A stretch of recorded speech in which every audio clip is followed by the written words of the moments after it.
Even if you don't like first-person shooters, you can't deny the importance of Doom. With such a huge property and the third game in this series on its way, it seemed like the perfect time to make a Doom movie.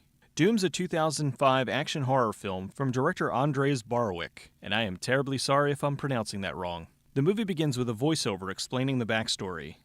In the year 2026, archaeologists working in the Nevada desert discovered a portal to an ancient city on Mars. They call this portal the Ark.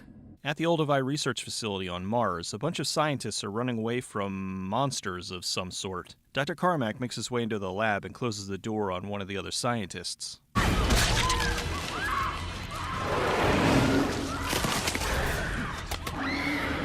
Well, that seems rather harsh. How many door-related accidents does this place have? He manages to quarantine the facility before a dark figure breaks into the room. Back on Earth, Sarge is being informed of the incident on Mars. He needs to take his ragtag group of space marines up to deal with the problem. It's 2026 and this guy is still playing a game from 1981? Here's a few action movie staples for you. If you have a bunch of marines or soldiers in between jobs, they'll usually be wasting time doing something stupid. Also, if said marines are getting ready to go on leave, leave will be revoked at the last minute. Speaking of which... Listen up, man. Leave is canceled. The group gets into a helicopter, and their guns greet them by name. RRTS Special Ops clearance verified. Handle ID, Destroyer. Mac. Portman. Goat. The Kid. Duke. Sarge. Reaper. They head to the Ark, the Martian transporter that's going to teleport them to Mars. I love how this super elite group of Marines has this completely inexperienced kid on board. He's acting like this is his first day on the job, but weren't they just getting ready to go on leave? They land at the entrance to the Ark. Okay, everyone stand in a V formation and try to look as cool as possible. Good. We're on an express elevator to hell. Going down. They head to the Ark, which transports them to Mars. There was a time when Ark travel was susceptible to, let's say, major turbulence. What does he mean? He means he went to one galaxy, his ass went to another. Just in case we couldn't figure it out, they give us a visual. Marcus Penzorowski, you call me Pinky. He activates the kill cams for the team so they can borrow more elements from aliens. Highly trained group of elite Marines, and what do? Violate one of the first things they teach you not to do in arms training. Point their guns at each other. The team heads further into the facility, and this place seems pretty lively for being on a level 5, oh my god, we're all gonna die quarantine. They meet up with one of the head researchers, Samantha Grimm, and we find out that she's Reaper's sister. Sergeant. Dr. Grimm? Hello, John. Hello, Samantha. Oh, Grim Reaper. They have to bring her along so she can get data from the lab. Reaper takes his sister to download the data while the rest of the group clears the rooms. Keep in mind, this kid is a Marine.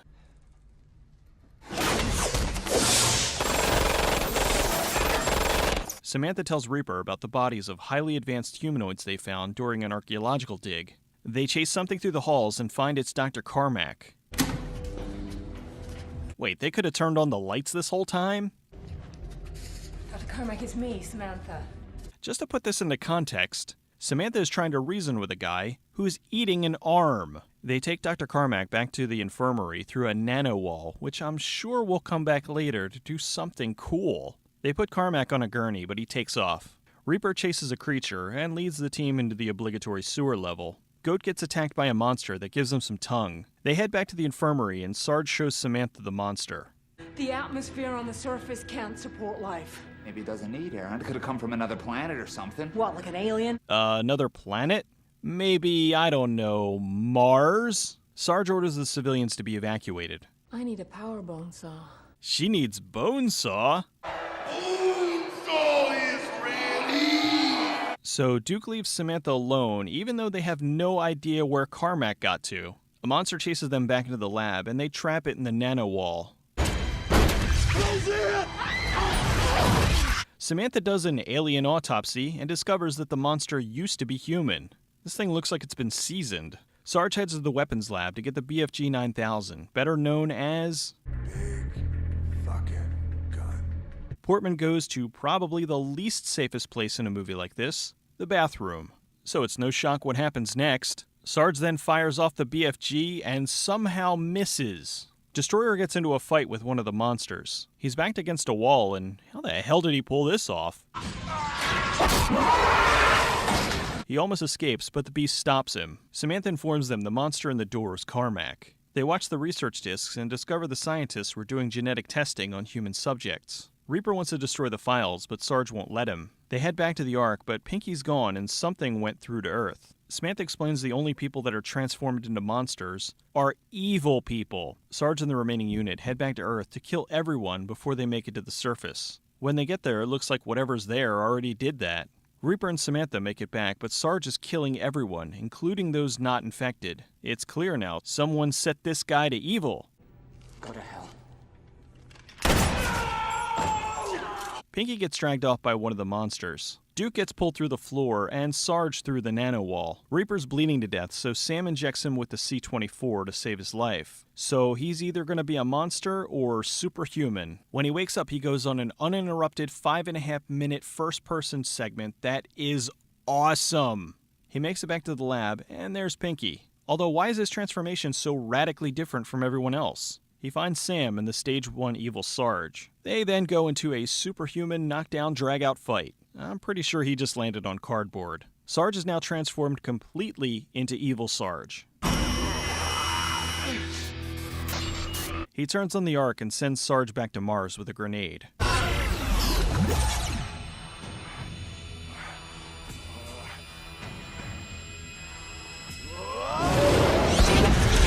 Reaper then escapes to the surface with Sam. Doom was filmed mostly in Prague for about $60 million. The movie was originally going to be made by Warner Brothers, but they were taking too long to do the film, so after they lost the rights, Universal picked them up and fast-tracked the production. The movie was based on the incredibly popular game Doom, and while they did get some stuff wrong, they got a lot right. First, let's look at what they did wrong. Even though the film primarily took place on Mars, they didn't do much with it aside from occasionally showing the surface of the planet. With a few edits, it could be made to look like 2 research facilities on Earth. Even though the first game took place mostly on Phobos, one of the moons of Mars, this movie was based more on Doom 3, which did take place on Mars. The game is tons of run and gun, while there isn't a whole lot of action in the movie. The classic weapons of the game barely got used. The chain gun was used for a few seconds to shoot a monkey, and the BFG never killed anything. The biggest problem I had was with them removing the aspect of hell completely. In the game, the teleportation device they created opens a gateway to hell. This resurrects the dead as well as bringing in actual demons. As you progress through the game, the base is being transformed into hell, complete with pentagrams and other demonic imagery.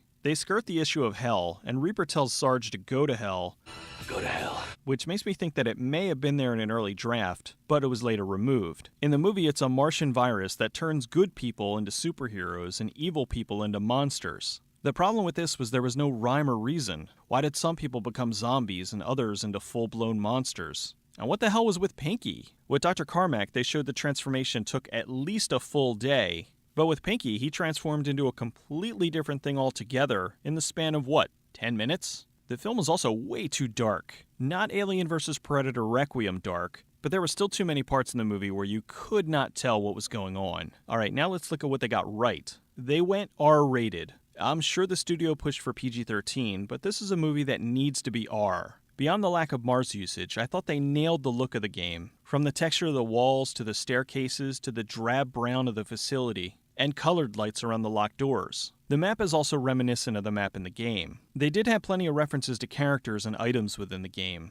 Sarge, the UAC, zombies, the imps, Hell Knight, Pinky, the BFG, chain gun, and the legendary chainsaw. They wanted the monsters to have a realistic look to them, so they hired Stan Winston's group to do the creatures. They tried to do as much practical as possible, and not overdo the CGI. Dr. Carmack and Dr. Willits are references to John Carmack and Tim Willits, 2 of the creators of Doom. The main cast was trained for weeks by an ex-Special Forces soldier in order to learn the proper tactics and movements. The final transformation for the makeup of Sarge took 3 hours to apply. Doug Jones was the guy wearing the imp transformation of Dr. Carmack. They created 2 BFGs for the film, both of which Dwayne Johnson kept. The first-person shooter section took 14 days to shoot. It's impressive, and as I said, it's the absolute best part of the movie. Despite the problems, I still think it's a good movie. It moves at a quick pace, it's not boring, and the action scenes, although sparse, are well done. Plus, the first-person shooter section is just awesome. I like that they stuck to their guns and made the movie R and didn't cop out like Max Payne. I also like the fact that they took the star of the film, Dwayne Johnson, and turned him into the villain. They must have had a hell of a time fighting the studio over that. I wish they would have stuck to the Hell storyline, but it didn't ruin the movie for me. All in all, it's a cool action movie with some horror elements, good effects, and lots of gore.